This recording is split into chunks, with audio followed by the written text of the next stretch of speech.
Arjun, it's a pleasure to have you. Thank you. You run a $15 billion fund. That's right. Focused on emerging markets. And since we come from India, there's no better place than to focus our conversation on India. Yep. You know, in the last decade, people like institutional investors like yourself and the VCs and now the angels have been trying to find the right model to invest with the right companies. So there was the startup phase, but they were not investing in the really early startup because there was no ROI in the foreseeable future. They're going with the late stage or established companies. But your take is different. You're focusing as an institutional investor on bigger companies who address the consumer-driven economy. That's right. Right. So why don't you share your thoughts on that? Sure. Basically, as I see it, there's a couple of very important forces that are happening. That is one thing that we have learned is that until countries get to a range of income of between $3,000 and $10,000 per capita income, they tend to be savers. That is, if you don't have enough money to eat and you get some money, you're going to eat what you can today and save everything you can, because who knows if you'll be able to eat tomorrow. But as you get richer, as you get to this $3,000 to $10,000 range, you find that savings rates in countries tend to peak out and basically come down. And a big part of it is because the society itself has become rich enough to start to provide social safety nets like healthcare, insurance, things like that. So India right now is at about $1,700 per capita GDP. So in the next 5-10 years, it will get up to this kind of range. At that point, you will start to see the savings rates start to go down and consumption basically go up. So that's one piece of the puzzle. The other piece of the puzzle is the fact that the number of people who are coming into these kind of middle class years are not static. And that has to do with shifts in demographics. That is, whereas when I was born back in the 1950s, for every 100 working age people in India, they had to support 80 or 85 people who are below 15 or over 65. Right. So that's what's known as the dependency ratio is extremely high. That number has come down quite dramatically and will continue to come down for the next 10 years, the next 30 years, sorry. And so that is what we call the demographic dividend. So the fact is that India is in the process of receiving this massive demographic dividend, which has already had a very positive impact on the country. So savings rates have gone up, for instance, things like that. But the demographic dividend is not unequivocally positive. Basically, if you have a lot of young people and they have no jobs and they have no education, that's what leads to revolution, as we've seen in the Arab countries. So therefore, good governance in terms of basically creating educational opportunity, creating jobs for all these people over the next few years is going to be absolutely key to India's success. So that's why I would say that, and from my point of view, in coming back to your original question, what that means is that as India kind of comes into that phase, basically looking at consumption of all goods and services, and it's everything from telecoms to infrastructure to electricity to, so we're looking for companies who essentially are taking advantage of this growth. And since I do all emerging markets, I don't focus just on India, sure. And it's across all emerging markets. Since we are at the IIT conference, it's important to get your opinion because you invest in these markets.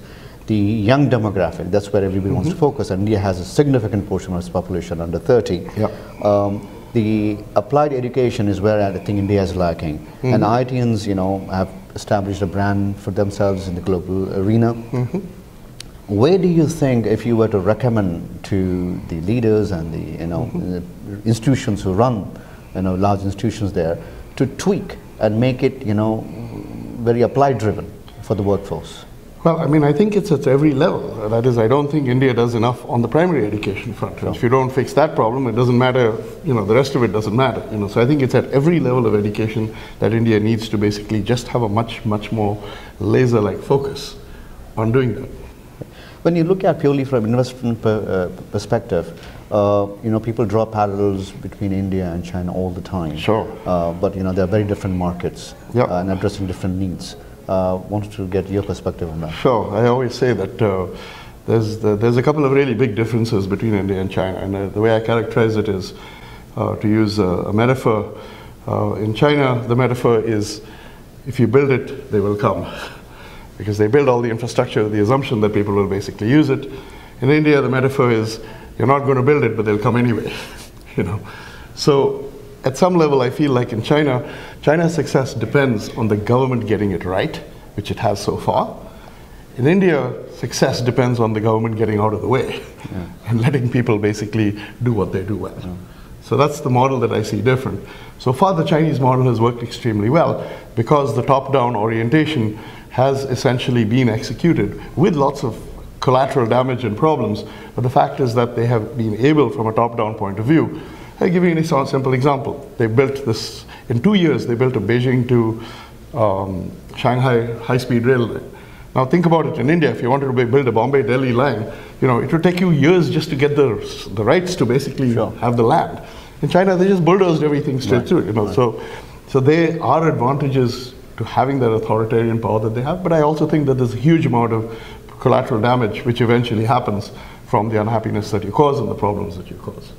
Finally, as an institutional investor, you know, when you go to places like India, we talk about ROI from your perspective. There's still a hard feeling about institutional investors coming to India, especially, you know, coming, investing and taking the money out. How do you think we can allay those concerns, you know, for the betterment of the community at large? Well, I mean, you could look at the last 20 years of experience since 1991. That is, the fact that India opened up to foreign investment was a key part of allowing the country to develop and having a much higher growth rate than it typically had. So the fact is that, you know, there's plenty of evidence to show that this is not colonialism. This is not people coming in and kind of raping the country and taking away the resources and not paying, in some sense, a market rent for it. The fact is that foreign investors who come in and invest in places like India look for a certain rate of return, but to the extent that they employ people, they, you know, and the knock-on effect. For example, in the IT sector, you know, there are only a few million people who are involved in IT, but the ancillary benefits to the families, to all the kind of services that have to be provided to them, it's actually a pretty big footprint of how much of a difference it makes. Right. Thank you so much for sharing your thoughts. Appreciate it. Thanks.